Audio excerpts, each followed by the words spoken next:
આજે આપણે ફ્રેન્ડ્સ બનાવીશું ઠંડીની સિઝનમાં ગરમા ગરમ મજા પડે તેવા છોલે ભટુરેની રેસીપી। બહુ જ સરસ લાગે છે અને ઘઉંના લોટમાંથી આપણે ભટુરે રેડી કરશું તો પણ બધા એકદમ સરસ ફૂલીને રેડી થશે અને છોલેનો પણ એવો સરસ ટેસ્ટ બનાવીને રેડી કરીશું। તેના માટે મેં અહીંયા 1 કપ ચણા લીધેલા હતા અને મેં 5 થી 6 કલાક માટે કાબુલી ચણા લીધેલા હતા, પલાળી દીધેલા છે અને તે સરસ પલળી ગયા છે, તમે આમાં જોઈ શકો છો। એટલે પાણી કાઢી લેવાનું છે અને આપણે ત્યાર પછી કુકરમાં મેં 1 કપ ચણાની સામે અહીંયા મારે 2.5 કપ પાણી લીધું છે, તમે કોઈ વાટકીનું માપ સેટ કરી શકો છો। 2.5 કપ પાણી એડ કરવાનું છે અને તેમાં સ્વાદ પ્રમાણે નમક એડ કરવાનું છે, 1/3 ચમચી આમાં આપણે હળદર એડ કરવાની છે અને 2 થી 3 ટીપા આપણે તેલ એડ કરવાનું છે, જેથી આપણે ઉભરો ના આવે અને આપણે ચણા સરસ બફાઈ જશે। મીડિયમ ગેસ ઉપર આપણે 7 થી 8 વિસલ લઈ લેવાની છે, ત્યાં સુધી આપણે આ બધા મસાલા રેડી કરી દઈશું છોલેના બનાવવા માટેના।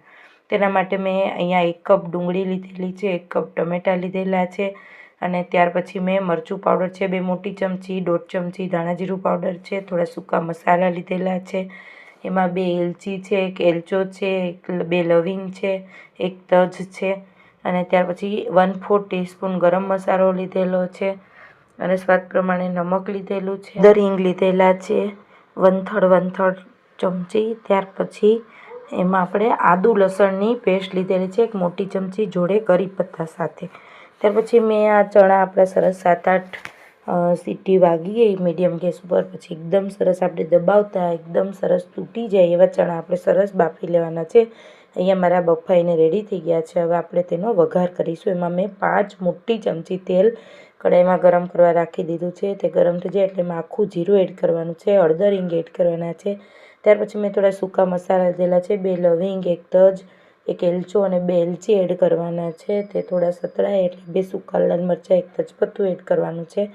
ત્યાર પછી આપણે મેં 1 કપ જે અહીંયા ડુંગળીની પેસ્ટ કરીને લીધેલી છે તેને આપણે આની અંદર એડ કરી દેવાની છે અને તેને સરસ આપણે સ્વાદ પ્રમાણે આમાં નમક એડ કરવાનું છે અને તેને આપણે સરસ તેલ છૂટું પડવા લાગે એટલે આમાં મેં આદુ લસણ અને કરી પત્તાની મેં 5 થી 6 કરી પત્તા અંદર એડ કરેલા છે, 5 થી 6 લસણની કળી છે અને 1 ઇંચ આદુનો ટુકડો છે, તેને મેં 1 મોટી ચમચી પેસ્ટ રેડી કરેલી છે, તેને મેં આની અંદર મિક્સ કરી દેવાની છે અને સરસ આપણે થોડીવાર ફ્રાય થવા દેવાની છે ઓઇલમાં અને થોડું ફરી તેલ છૂટું પડે એટલે આપણે આમાં અહીંયા મેં ટમેટાની 1 કપ ગ્રેવી રેડી કરેલી છે તેને આપણે આની અંદર એડ કરીશું અને ત્યાર પછી આપણે આ ટમેટાની ગ્રેવી થોડી 50% કૂક થાય એટલે આપણે એમાંથી થોડું તેલ છૂટું પડવા લાગે એટલે આપણે આની અંદર બધા મસાલા એડ કરીશું, જે લીધેલા છે મરચું પાવડર 2 મોટી ચમચી લીધેલું છે, ધાણા જીરું પાવડર 1.5 ચમચી લીધેલું છે, ત્યાર પછી મેં આમાં 1/4 ટીસ્પૂન ગરમ મસાલો લીધેલો છે,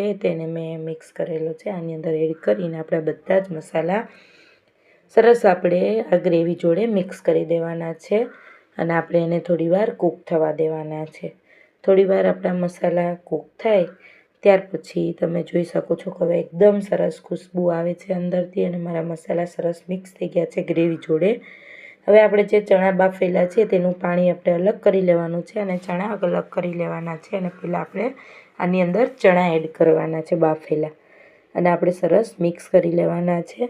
હવે આપણે એને થોડીવાર ચણાને આ ગ્રેવી જોડે મિક્સ થઈ જાય એટલે થોડીવાર આને સાતળશું, અડધો મિનિટ માટે આમાં તેલમાં ફ્રાય થવા દઈશું એટલે બધા જ ચણા જોડે મસાલા મિક્સ થઈ જાય અને મેં અહીંયા 1 ચમચી ગોળ એડ કરેલો છે, બધા જ ટેસ્ટના બેલેન્સ માટે તમે અહીંયા સાકર કે ખાંડ પણ એડ કરી શકો છો 1 ચમચી અને મેં ચણામાંથી જે બાફેલો એનો પલ્પ હતો પાણીનો એ મેં આની અંદર એડ કરેલો છે।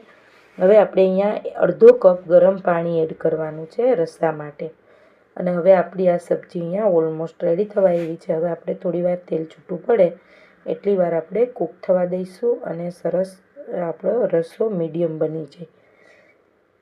તમે અહીંયા જોઈ શકો છો કે મેં અહીંયા અડધો મિનિટ માટે ફરી કૂક થવા દીધું છે અને ત્યાર પછી આમાં આપણે 1 ચમચી ફ્રેશ ઘરમાં મલાઈ જે હોય છે તેને આપણે એડ કરવાની છે લાસ્ટમાં, જેનાથી આપણા છોલેનું ટેક્સચર એકદમ સરસ ક્રીમી આવશે અને હવે આપણે થોડીવાર તેલ છૂટું પડવા દઈશું એટલે આપણી સરસ છોલેની સબ્જી અહીંયા રેડી થઈ ગઈ છે ફ્રેન્ડ્સ. એકવાર તમે આ રીતે જરૂરથી છોલે બનાવજો. તમે બહારના છોલે પણ ખાવાનું ભૂલી જઈશું, એટલો સરસ ટેસ્ટી આ છોલે બનીને રેડી થાય છે. તમે જોઈ શકો છો કે હવે અહીંયા આપણી ઓલમોસ્ટ સબ્જી બનીને રેડી થઈ ગઈ છે. હવે આપણે ઉપરથી એક તડકો લગાવશું. તેમાં મેં અહીંયા 2 ચમચી તેલ ગરમ કરવા રાખી દીધું છે અને થોડી રાઈના દાણા એડ કરેલા છે ચેક કરવા માટે તેલ આવી ગયું એમ. ત્યાર પછી એમાં અંદર હિંગ એડ કરવાની છે, 3 મરચી લીધેલી છે તેને એડ કરવાની છે અને થોડા ધનિયા લીધેલા છે 2 ચમચી જેટલા, અને 1 ચમચી અહીંયા મેં કાશ્મીરી લાલ મરચું લીધેલું છે. તેને સરસ આ રીતે મિક્સ કરીને ગેસ બંધ કરી દેવાનો છે આ બધું એડ કરીને, અને આ તડકો આપણે આ સબ્જીમાં મિક્સ કરી દેવાનો છે. એટલે આપણો આ એકદમ સરસ આનો ટેસ્ટ આવે છે, આ તડકાની એકદમ સરસ ખુશ્બુ આવે છે. અહીંયા આપણી છોલે રેડી થઈ ગયા છે. હવે આપણે ભટુરે માટે રેડી કરીશું, એનો લોટ બાંધીશું. તેના માટે મેં અહીંયા 4 કપ ઘઉંનો લોટ લીધેલો છે, જે રોટલીનો હોય છે તે. આપણે 2 ચમચી ઓઇલ લેવાનું છે મૂણ માટે. ત્યાર પછી મેં એમાં હિંગ લીધેલી છે 1/3 સ્પૂન, અને ત્યાર પછી મેં એમાં અડધો કપ દહીં એડ કરેલું છે. એટલે અંદરથી આપણા એકદમ સરસ સોફ્ટ આપણા ભટુરા બનીને રેડી થશે અને એકદમ સરસ ફૂલેલા તો બનશે જ, અને અંદરથી એકદમ સરસ આપણે મેંદા જેવા ખાતા હોય તેવા સરસ આ ઘઉંના લોટના ભટુરે બનીને રેડી થશે.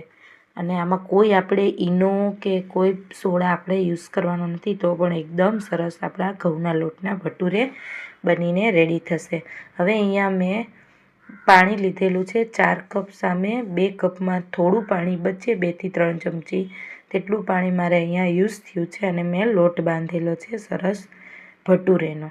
અને આપણે આ લોટને એકદમ સરસ મસળીને સોફ્ટ કરી લેવાનો છે, એટલે આપણા ભટુરા એકદમ સરસ બનીને રેડી થશે. ત્યાર પછી આપણે હવે આમાંથી એક લોટનો લુવો લઈને આપણે એને વણી લેવાના છે ભટુરાને. મેં અહીંયા ઓવેલ જેવો શેપ આપેલો છે.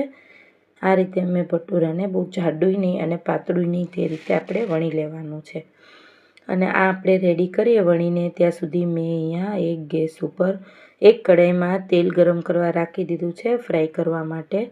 તેને આપણે ભટુરને ફ્રાય કરીશું. તો આપણે સેજ પહેલાં લોટ એડ કરીશું. જો આ રીતે લોટ ઉપર આવે એટલે આપણું તેલ ગરમ થઈ ગયું છે.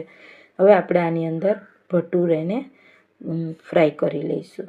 અને આ રીતે આપણે તેલમાં એડ કરીને તમે જોઈ શકો છો કે અહીંયા આપણા બધા જ ભટુરા સરસ મેં ફૂલીને રેડી કરેલા છે, અને એકદમ સરસ ફૂલેલા છે બબલની જેમ, ફુગાની જેમ. આ રીતે મેં ભટુરાને સરસ ફ્રાય કરી લીધેલા છે ઓઇલમાં. અને આપણા આ મેંદા વગર પણ સરસ એકદમ ઘઉંના લોટના ભટુરે સરસ ટેસ્ટી રેડી કરેલા છે. આ જ રીતે આપણે બધા જ ભટુરાને સરસ તેલમાં ફ્રાય કરી લેવાના છે. અને અહીંયા મારા બધા જ ભટુરા આ જ રીતે સરસ ફૂલીને રેડી થયા છે. ફ્રેન્ડ્સ, આ રીતે તમે જરૂરથી ટ્રાય કરજો. આ રેસીપીનો છોલેનો પણ એટલો સરસ ટેસ્ટ છે અને ભટુરે પણ એટલા સરસ બનીને રેડી થયા છે. આ રેસીપી સારી લાગે તો મારી ચેનલને જરૂરથી લાઇક, સબસ્ક્રાઈબ અને શેર કરજો.